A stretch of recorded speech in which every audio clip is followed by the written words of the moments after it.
Hello my dear students, welcome back to my channel Scholarly Minds and I hope you all are doing great. So आज का ये video MHI 101 यानी कि आपका जो MA history का पेपर है उसके कुछ ऐसे इंपॉर्टेंट क्वेश्चन से रिलेटेड है जो कि जून 2025 के एग्जाम में आ सकते हैं।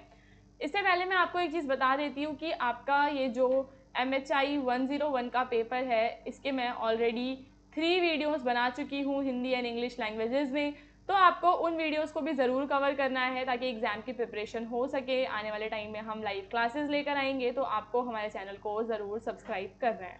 ओके, सो ये वीडियो सभी के लिए इम्पॉर्टेंट है और अभी यहाँ पे हम इसका पहला क्वेश्चन डिस्कस करने वाले हैं। How did the organisation of agricultural production change during 2 phases of feudalism. तो हम क्या यहाँ पे हमें बताना है कि जो फ्यूडलिज्म के 2 phases थे, ठीक है, उन दोनों फेजेस के अंदर एग्रीकल्चर का जो प्रोडक्शन है, ठीक है, वो कैसे उसमें बदलाव आता है। सबसे पहले आपको ये पता होना चाहिए कि फ्यूडलिज्म आखिर होता क्या है। तो फ्यूडलिज्म गाइस एक तरीके का आपका सिस्टम है जो मेडिवल यूरोप में काफ़ी ज़्यादा डोमिनेटेड था। आप इसको एक तरीके का सोशल, इकोनॉमिक और पॉलिटिकल सिस्टम समझ सकते हो। रफली वही आपका 9th सेंचुरी से लेकर 15th सेंचुरी के बीच में ये फैला था। अब यहाँ पे ऐसे और भी सिस्टम्स हमें दूसरे कंट्रीज़ में भी देखने के लिए मिलते हैं। कुछ फ्यूडलिज्म के ना की फीचर्स होते हैं जो आपको पता होने चाहिए, जैसे कि इसके अंदर जो किंग होता है वो सबसे ऊपर होता है। King is at the top.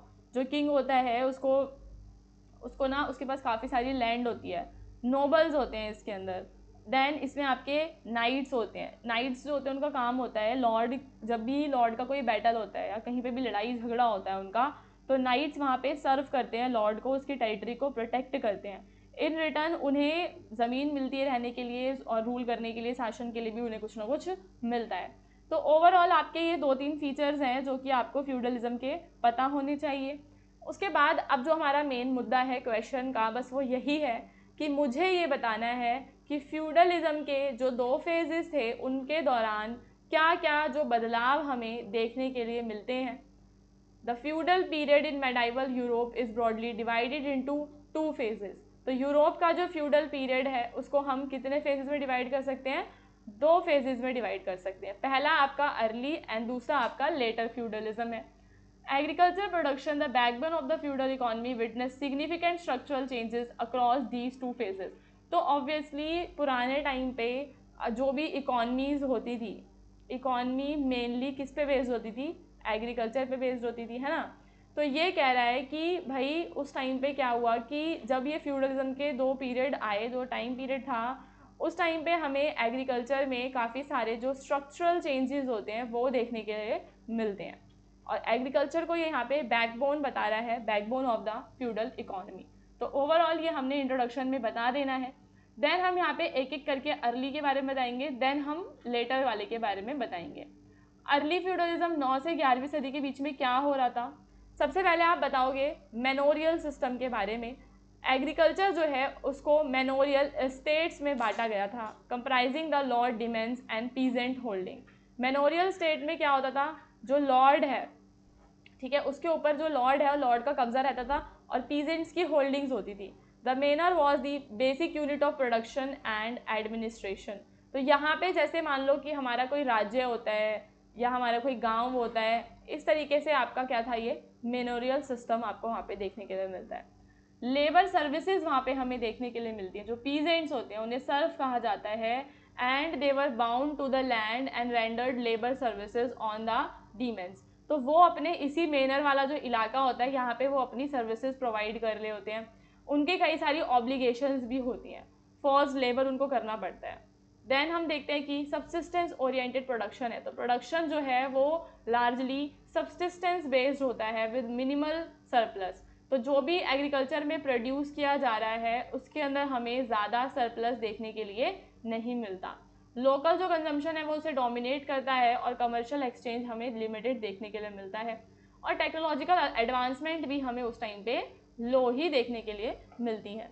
तो आपको इसे समझना पड़ेगा। थोड़ा सा ये डिफ़िकल्ट आप लोगों को लग रहा होगा बिकॉज इसके पॉइंट्स जो है मैंने बुक से लिए हैं और बुक की लैंग्वेज हल्की सी टफ रहती है। सो क्वेश्चन बस यही पूछ रहा था कि फ्यूडलिज्म क्या है और उसके 2 फेजेस में एग्रीकल्चर प्रोडक्शन कैसे बदला। तो पहले मैंने बस एक इंट्रोडक्शन बता दिया फ्यूडल पीरियड के बारे में या फ्यूडलिज्म के बारे में, जो भी आपको पता हो वो आप अपने इंट्रोडक्शन में लिख देना। देन फिर आप अर्ली फ्यूडलिज्म को एक्सप्लेन करना शुरू करना, उसमें मैनोरियल सिस्टम के बारे में बताना, लेबर सर्विसेज के बारे में बताना, और कैसे केवल वो सब्सटेंसेस ओरिएंटेड प्रोडक्शन करते थे, सरप्लस के लिए वो प्रोड्यूस नहीं करते थे, ये आपको बताना है। और कि जो एग्रीकल्चरल टूल्स थे उनमें भी ज़्यादा एडवांसमेंट हमें देखने के लिए नहीं मिलती है। वहीं लेटर फ्यूडलिज्म में 12 से 15वीं सदी में जो हम देखेंगे कि बड़े बदलाव आने लग जाएंगे। जो लेबर सर्विसेज है उसमें हमें डिक्लाइन देखने के लिए मिलेगा।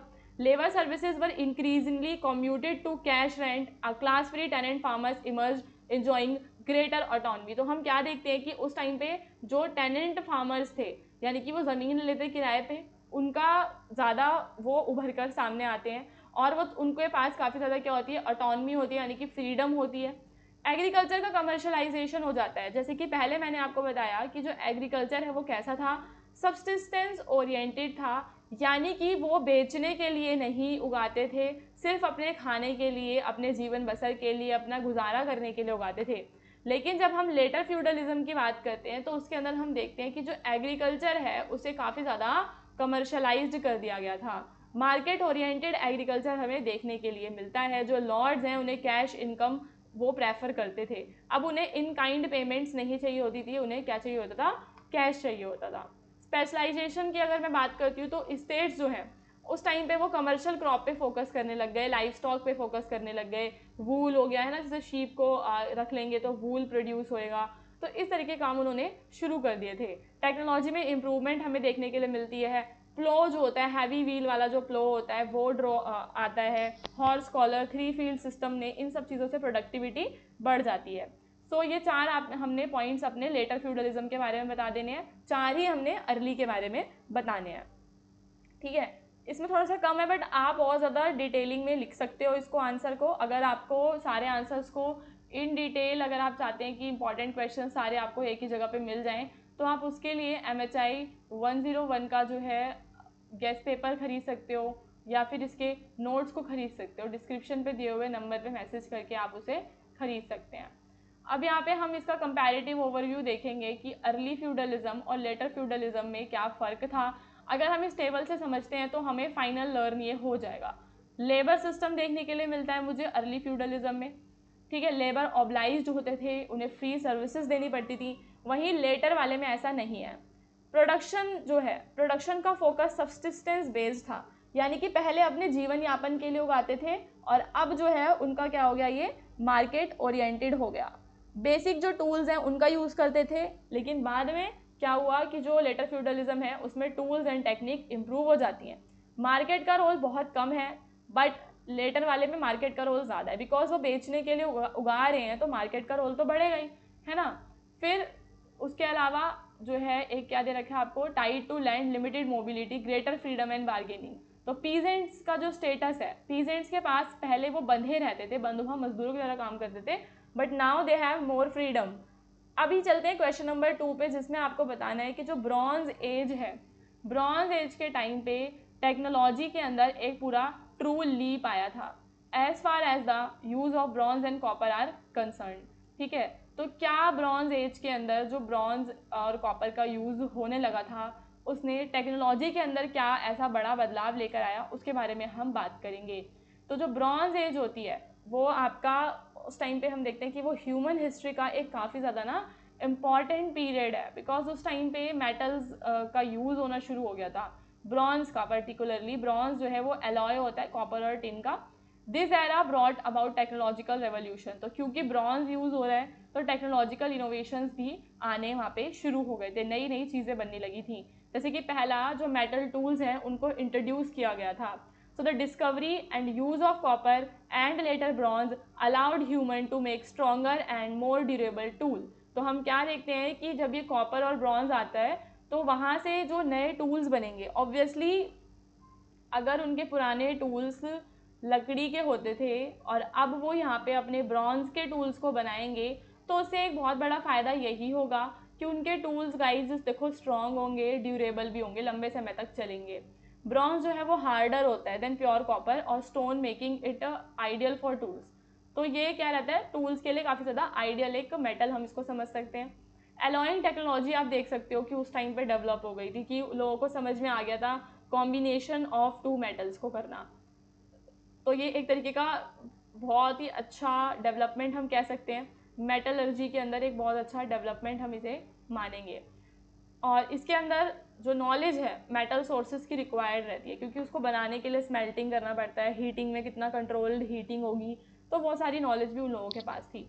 तो देखो यहाँ पे ब्रॉन्ज एज में लोगों ने मेटल्स के टूल्स को बनाना शुरू कर दिया था। उनके पास अब काफ़ी अच्छे टूल्स थे, उन्हें अलॉय टेक्नोलॉजी के बारे में पता था, वो एक बड़ी मेजर इनोवेशन है। देन एग्रीकल्चर इंप्रूव हो गया था, बिकॉज सिकल्स बना लेंगे, प्लोज बना लेंगे, एक्सिस को बना लेंगे, तो एफिशिएंसी एंड प्रोडक्टिविटी आती है देखो एग्रीकल्चर में। ट्रेड नेटवर्क डेवलप होता है, जो टिन है वो रेयर होता है और हर जगह पे वो नहीं मिलता, जिसकी वजह से हम देखते हैं कि लॉन्ग डिस्टेंस ट्रेड रूट्स जो हैं वो बनाए जाते थे। अभी क्या कह रहा है कि टिन रेयर है, टिन हर जगह नहीं मिलेगा, तो बड़े बड़े रूट्स थे जहाँ से टिन को पहुँचाया जाता था जहाँ पे भी ज़रूरत होती थी। अर्बनाइजेशन होता है, सोसाइटीज़ ने ब्रॉन्ज टेक्नोलॉजी में मास्टर कर लिया, मतलब वो सीख गए उसको। मिलिट्री और इकोनॉमिक एडवांटेज होता है इससे, वो एक अच्छी सिटीज़ बनाते हैं, स्टेट्स बनाते हैं। सिविलाइजेशन उस टाइम पे फलती फूलती है, मेसोपोटामिया हो गया, इजिप्ट हो गया, इंडस वैली, चाइना, तो ये सारी आपकी कब की सिविलाइजेशंस हैं? ब्रॉन्ज एज की ही आपकी ये सिविलाइजेशंस हैं।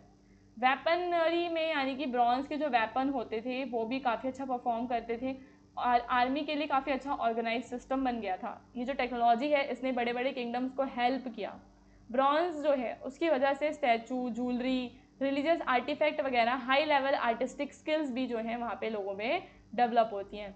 तो ये सारे के सारे पॉइंट्स आपको इसके अंदर बताने हैं, इन सारे पॉइंट्स को आप नोट डाउन कर लेंगे और एग्जाम में हर एक पॉइंट को आप इन डिटेल एक्सप्लेन करेंगे जो भी आपको उस पॉइंट के बारे में पता हो। और देखो ये बहुत ही कॉमन सेंस वाला क्वेश्चन है कि जब भी कोई नया मेटल इंट्रोड्यूस होगा, जब उन्हें पहले से नहीं पता था, तो उससे क्या क्या उनके बेनिफिट्स होंगे, तो आपको उसको हर जगह से जोड़ना है। ट्रेड से जोड़ना है, एग्रीकल्चर से जोड़ना है, समाज से जोड़ना है, आर्ट एंड कल्चर से जोड़ना है। तो जब आप उसको अलग अलग एस्पेक्ट से जोड़ के अपना आंसर क्रिएट करोगे तो आपका अच्छा आंसर बनेगा। अभी यहाँ पे क्वेश्चन नंबर 3 है जिसमें आपको बताना है कि जो ट्रेड होता है, ट्रेड का क्या रोल होता है in the emergence of early state. व्यापार कैसे नए नए जो स्टेट्स आए थे पुराने टाइम में उनको उसने डेवलप करा, तो व्यापार का क्या रोल है, तो ओवरऑल बस आपको ट्रेड का रोल पता होना चाहिए। किसी भी स्टेट के डेवलपमेंट में जो ट्रेड होता है वो एक काफ़ी ज़्यादा क्रूशल रोल प्ले करता है ना।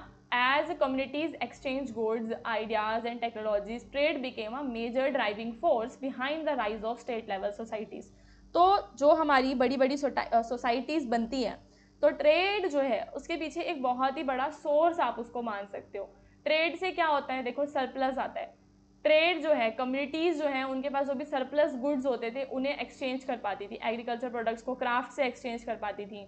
This lead to economic specialisation where people focus on specific skills. तो हम क्या देख रहे हैं यहाँ पे कि जो लोग हैं ट्रेड के आने के बाद, जो लोग हैं वो अपनी जो उनकी स्पेसिफिक जो स्किल्स होती हैं ना उन पे ध्यान देने लग गए थे। The surplus and specialisation increased wealth which became concentrated in the hands of elites and rulers. But यहाँ पे बस एक प्रॉब्लम आ रही थी। प्रॉब्लम क्या थी कि ये जो आपका इकोनॉमिक सरप्लस था, जो बेनिफिट था, वो केवल रूलर्स को और इलीट्स को मिल रहा था, आम आदमी को नहीं मिल रहा था। और अर्बन सेंटर्स का ग्रोथ होता है, जो ट्रेड हब होते हैं वो टाउन बन जाते हैं, आगे जाके सिटीज़ में कन्वर्ट हो जाते हैं, तो वहाँ पे हमें कई सारे इकोनॉमिक एक्टिविटीज़, एडमिनिस्ट्रेटिव एक्टिविटीज़ और वो एक तरीके का रिलीजियस सेंटर्स भी बन जाते हैं। अर्बन सेंटर में प्लानिंग, एनकरेजिंग, ये सब भी इम्पॉर्टेंट होता है। तो उसकी वजह से जो है सेंट्रलाइज अथॉरिटी बनती है ना, गवर्नेंस आगे बढ़ता है। किसी भी एरिया का शासन चलाने के लिए कुछ ना कुछ तो गवर्नेंस होना ही चाहिए, कोई ना कोई तो हायर अथॉरिटी होनी चाहिए, जब तो वो लोगों को रेगुलेट कर पाएंगे ना। तो ये इम्पॉर्टेंट हो जाता है। और जो रेगुलेशन है वो अथॉरिटीज़ करती हैं, क्योंकि जो हमारा ट्रेड है वो वैल्यूएबल हो जाता है। जो अर्ली रूलर्स थे, इलीट्स थे, वो टैक्सेशन, रेगुलेशन, प्रोटेक्शन, इन सब पे ध्यान देते थे। इंफ्रास्ट्रक्चर डेवलप होता है ट्रेड की वजह से, रोड, पोर्ट, ये सब डेवलप होगा।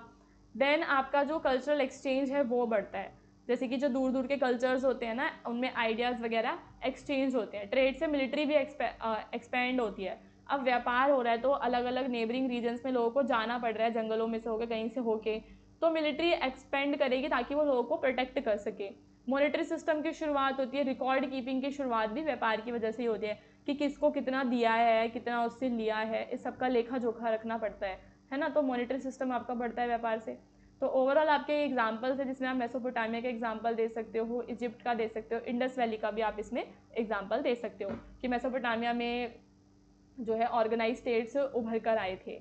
ऐसे ही हमें हड़प्पा और मोहनजोदारो में भी एक्सटेंसिव ट्रेड लिंक देखने के लिए मिलता है। तो ओवरऑल आपके ये 3 क्वेश्चंस थे जो कि हमारी पार्ट 4 वीडियो में हमने करवा दी हैं। तो टोटल आपके 1, 2, 3, 4 वीडियोज़ हो गए हैं MHI 101 के। अगर आपको उनका लिंक नहीं मिल रहा है तो आप प्लेलिस्ट कमेंट कर दो और मैं उधर ही आपको लिंक प्रोवाइड कर दूंगी। उसके अलावा आपको पूरी प्लेलिस्ट का लिंक मेरे डिस्क्रिप्शन में भी मिल जाएगा, तो आप वहाँ से लिंक ले सकते हो। और ये जो PDFs हैं वो फ्री ऑफ कॉस्ट आपको मिल जाएंगी। उसके अलावा जो हमारी पुरानी वीडियोज़ हैं वो आपको मिल जाएंगी। यहाँ पे मैं आपसे कहूँगी कि आप हमारे व्हाट्सएप चैनल को ज्वाइन कर लो, क्योंकि वहाँ पे हम आपको अपडेट्स जो हैं वो प्रोवाइड करते हैं। मैं इतने बार बोलती हूँ कि व्हाट्सएप चैनल ज्वाइन करो, कोई बच्चा नहीं करता है, फिर उनका छूट जाती हैं बहुत सारी चीज़ें। तो इस वजह से यहाँ पे इम्पॉर्टेंट है कि आप जुड़ जाएँ हमारे साथ, क्योंकि जब तक आप अभी फर्स्ट ईयर में हैं, फिर सेकेंड ईयर में आपको जाना है, तो लंबी जर्नी है आपकी।